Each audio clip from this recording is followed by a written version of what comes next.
নমস্কার দর্শক, সংবাদ আবির্ভাবে গুরুত্বপূর্ণ সংবাদে আপনাদের সকলকে স্বাগত। শুভেন্দু অধিকারীকে যে টার্গেট করেছে তৃণমূল কংগ্রেস, এটা পরিষ্কার, এতদিনে আপনারাও বুঝে গেছেন। কিন্তু কিভাবে যে টার্গেট করেছে, লাগাতার টার্গেট করছে, এটাই কিন্তু সব থেকে বড় আশ্চর্যের। এই একটি মাত্র নেতা যিনি তৃণমূল কংগ্রেসের রাতের ঘুম কেড়ে নিয়েছে। তৃণমূল কংগ্রেসের বলা ভুল, মমতা ব্যানার্জি এবং অভিষেক ব্যানার্জি রাতের ঘুম কেড়ে নিয়েছে। অভিষেক ব্যানার্জি রাতে স্বপ্ন দেখছে শুভেন্দু অধিকারীকে। কারণ এর আগে আপনারা জানেন, কলকাতা হাইকোর্টে প্রায় 18 থেকে 22টা মামলা দেওয়া হয়েছে তার পেছনে। নানান মামলায় তাকে জর্জরিত করার চেষ্টা করা হয়েছে। কলকাতা হাইকোর্টে রক্ষা কবচে তিনি কিন্তু একদম সরাসরি তার কাজ করে যাচ্ছেন। কলকাতা হাইকোর্ট পরিষ্কারভাবে তৃণমূল কংগ্রেসের নেতৃত্বকে এবং তাদের আইনজীবীকে থাপ্পড় মেরে বলে দিয়েছিল যে বিরোধী দলনেতাকে যদি কাজ করতে না দেন তাহলে কাজটা হবে কি করে। তারপরেও নাক কাটা কান কাটা এই অভিষেক ব্যানার্জি তিনি কোনো কথাই শুনবেন না। তার একটাই মাত্র প্রতিশোধ, সেটা হচ্ছে শুভেন্দু অধিকারীকে কি করে তার নাম, তার সম্মানটাকে কি করে নষ্ট করতে হয়। অনেক চেষ্টা করেছেন, 18, 20টা 22টা কেস দিয়েছেন, হয়নি। সন্দেশখালী স্টিং অপারেশন, সেটাও কিন্তু বাংলার মানুষ বুমেরাং করে ফিরিয়ে দিয়েছে। একের পর এক মামলা, একের পর এক সন্দেশখালীর যে ঘটনা, সেই ঘটনাতে জড়াবার চেষ্টা করেছিলেন অভিষেক ব্যানার্জি, যে শুভেন্দু অধিকারীকে যদি কোনো রকম ভাবে জড়িয়ে দেওয়া যায় তাহলে তার নামে একটা কালিমা পড়ে যাবে। কিন্তু বাংলার মানুষ বুঝতে পেরেছেন, তাই সন্দেশখালীর ঘটনাকে বুমেরাং করে দিয়েছেন, ছুঁড়ে ফেলে দিয়েছেন। বুঝতে পেরে গেছেন অভিষেক ব্যানার্জি, মমতা ব্যানার্জি এরা মিথ্যে কথা বলছেন, মিথ্যে স্টিং অপারেশন করেছেন, এবং স্টিং অপারেশন যেটা করছেন সেটাও ঠিকঠাক করে করতে পারেননি।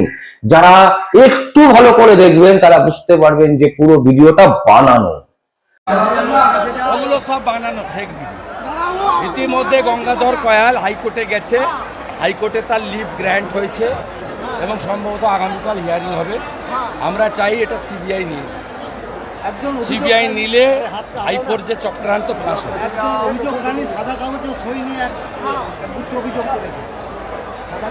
না, এগুলো সব বানানো, তৃণমূলের বানানো, ওগুলো কিছু হবে।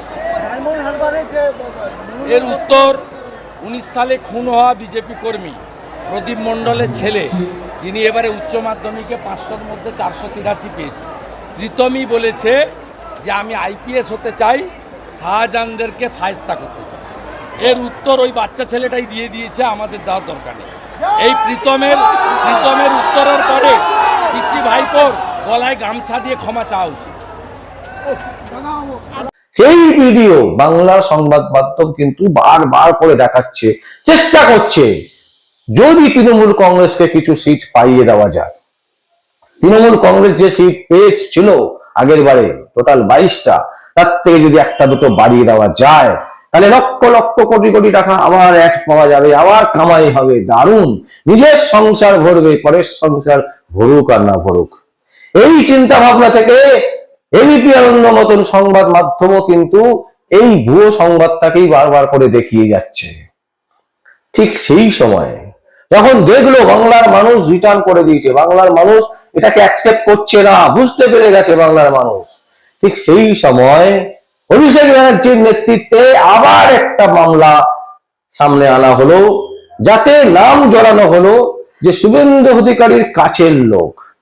কি ঘটনাটা ঘটেছে দর্শক আপনাদের সামনে তুলে ধরছি, তাহলে বুঝতে পারবেন যে বাংলার পুলিশ এতটা এফিসিয়েন্স যে 3 দিনের তদন্তে একেবারে বুঝে গেল কারা দোষী। এবং এমন শুধু তাই নয়, বাংলার পুলিশ বুঝে গেল, কলকাতার পুলিশ বুঝে গেল, শুধু তাই নয়, অভিষেক ব্যানার্জির দালাল পুলিশ, মমতা ব্যানার্জির দালাল পুলিশরা বুঝে গেল যে এই দুর্নীতির সাথে অনেক বিজেপি নেতা নেত্রীরাও জড়িয়ে আছেন। কি ঘটনাটা ঘটেছে আসুন আমরা শোনাই। ন্যাশনাল স্কিল ডেভেলপমেন্ট কর্পোরেশনের কর্মসূচিতে ভুয়ো প্রতিষ্ঠান এবং ভুয়ো ছাত্রছাত্রীদের নাম নথিভুক্ত করে বৃত্তি বাবদ 1 কোটির বেশি টাকা তছরূপ করার অভিযোগ উঠেছে। দেখুন নামটা আবার বলছি, শুভেন্দু অধিকারীর ঘনিষ্ঠ কাথির বিজেপি নেতা কুমারজিৎ সিংহকে শনিবার রাতে কাঁথি থেকেই গ্রেপ্তার করেছে বিধাননগর পুলিশ কমিশনারেটের অধীন টেকনোসিটি থানার পুলিশ। আপনারা সবাই জানেন সারদা মামলায় যারা সব থেকে বেশি ভূমিকা গ্রহণ করেছিল কলকাতা পুলিশের, এটা হচ্ছে বিধাননগর পুলিশ কমিশনারেট। তারা কি করেছে বুঝতে পেরেছেন দর্শক?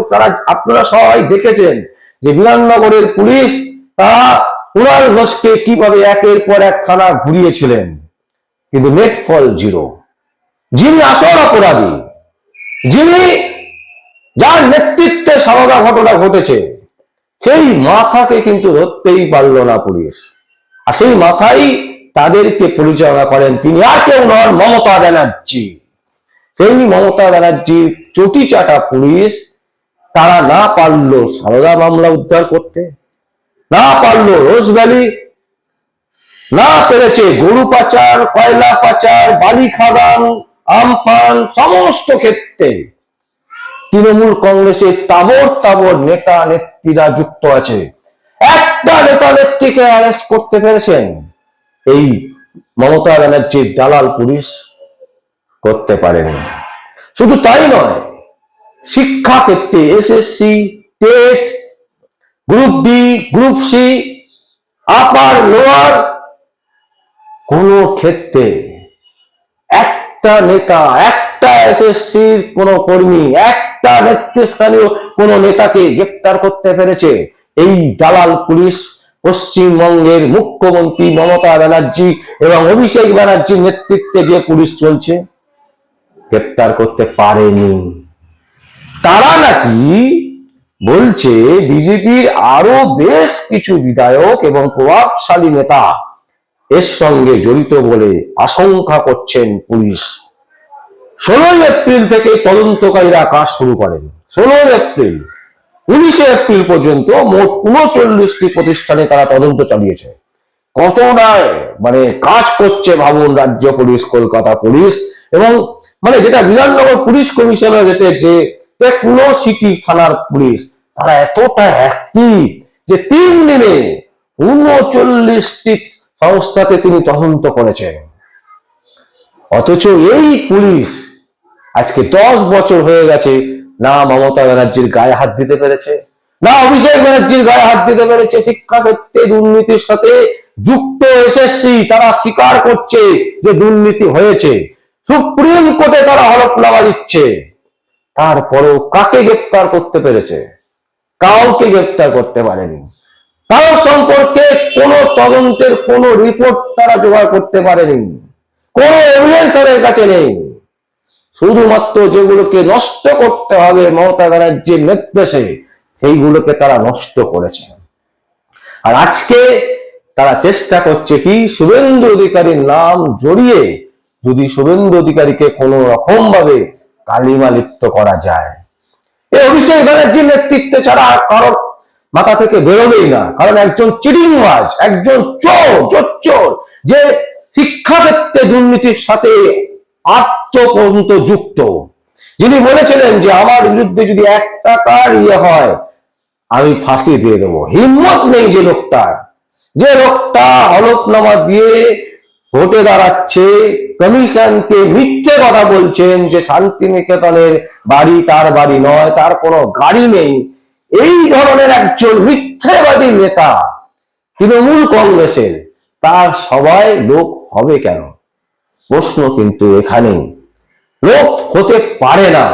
তার সবাই যদি লোক হয় তাহলে বুঝতে হবে বাংলায় যারা বাস করেন, বাংলার নাগরিকরা, তারা কিন্তু রীতিমতো তাদের কোমরের মজ্জা ভেঙে গেছে। তারা ভুলটাকে ভুল বলতে ভুলে গেছে, অন্যায়ের বিরুদ্ধে প্রতিবাদ করতে তারা ভুলে গেছে। এটাই কিন্তু সামনে বেরিয়ে আসবে, এটা কিন্তু হবে না দর্শক। বাংলার মানুষ বুঝতে পেরেছেন। অভিষেক ব্যানার্জি হাজার চেষ্টা করলেও শুভেন্দু অধিকারীকে জেলে ভরতে পারবেন না। তবে হ্যাঁ, এটা কিন্তু ঠিক, শুভেন্দু অধিকারী পারুক না পারুক, কলকাতা হাইকোর্ট, সুপ্রিম কোর্ট এবং দেশের প্রধানমন্ত্রী যদি মনে করেন, তাহলে কিন্তু অভিষেক ব্যানার্জি এবং মমতা ব্যানার্জি জেল যাত্রা নিশ্চিত। আমরা গতকালও এই প্রতিবেদন দেখিয়েছিলাম, আজকেও বলছি দর্শক, হলফ করে বলছি, যে আকারে দুর্নীতি হয়েছে বাংলার এবং বিভিন্ন ক্ষেত্রে দুর্নীতি হয়েছে, প্রতিটা দুর্নীতির সঠিক তদন্ত যদি হয় তাহলে অভিষেক ব্যানার্জি, মমতা ব্যানার্জির জেল যাত্রা নিশ্চিত। কেউ আটকাতে পারবে না, স্বয়ং ভগবানও যদি আসে সেও আটকাতে পারবে না তাদের জেল যাত্রা থেকে। তৃণমূল কংগ্রেস ডিস্ট্রয়েড হয়ে যাবে, ভেঙে গুঁড়ো গুঁড়ো গুঁড়ো টুকরো টুকরো হয়ে যাবে। কারণ যারা তৃণমূল কংগ্রেসে আছেন তারা সবাই কোনো না কোনো ধান্দা, কোনো না কোনো কিছু পাওয়ার উদ্দেশ্যে আছেন। কেউ পার্টি করবেন বা নীতির আদর্শে আছেন, কেউ নেই। দর্শক, আমরা আপনাদের সামনে সংবাদ তুলে ধরলাম, শুভেন্দু অধিকারীকে যতই কালিমা লিপ্ত করতে চাও অভিষেক ব্যানার্জি, তুমি পারবে না, পারবে না। তুমি না পারার যে খিদে, না পারার যে জ্বালা, সেই জ্বালাই তোমার মরণ ডেকে আনবে, এটা নিশ্চিত। দর্শক, আপনাদের সামনে আমরা এই সংবাদ তুলে ধরলাম। যদি আপনাদের কোনো কমেন্টস থাকে অবশ্যই আপনারা কমেন্ট বক্সে কমেন্ট করবেন। আর দেখতে থাকুন পরবর্তী সংবাদ, সংবাদ আবির্ভাবে। আমার নাম বিশ্বজিৎ পাল, সংবাদ আবির্ভাবের জন্য।